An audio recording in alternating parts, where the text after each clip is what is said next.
Welcome back to Opinion Journal. I'm Mary Kissel. The Winter Olympic Games kick off in Sochi, Russia later this week. There's been a lot of attention on these games, not just for the security concerns, which are very real, but also on the human rights issues within Russia itself. Here with an update is Human Rights Watch Director of Global Initiatives, Minky Worden. Minky, Russia's been getting a lot of press, a lot of attention on human rights here. Why would they want to host these games in the first place? Well, Olympics are a perfect thing for a repressive government. That's why China wanted the Olympics. It's why Russia wanted the Olympics. And we're heading into these games, the Sochi Games, in the worst climate of repression in the post-Soviet period. And that's actually saying a lot. There's terrible anti-gay violence. Human Rights Watch has a new video out today that you can see that on the web? You can see that on the web. Young men entrapped. It's posted to the internet, and they have no fear of justice. So this is state-sponsored violence.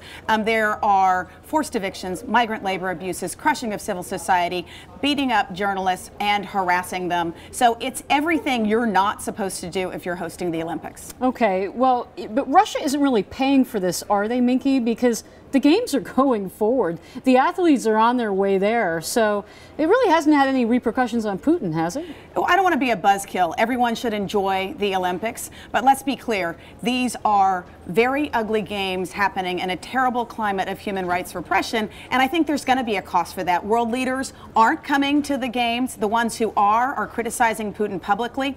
Look for a lot of protests from athletes who take it very seriously when their colleagues and friends are targeted and told that they're not equal. So I think we're entering a very interesting period.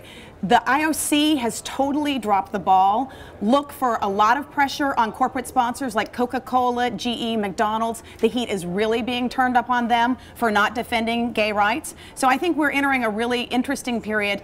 After the Olympics, there was certain to be a reckoning. There is certain to be human rights reform. Minky, but come on, what reckoning? Companies aren't pulling out of Russia because of what's happening in Sochi. They're pulling out of Russia because there's no rule of law. Well, there's some really funny viral marketing, social media things happening now that are targeting the sponsors. It's not cost-free to underwrite an Olympics that celebrates human rights abuses these days. Okay. Human Rights Watch Director of Global Initiatives, Minky Worden, thank you for the update.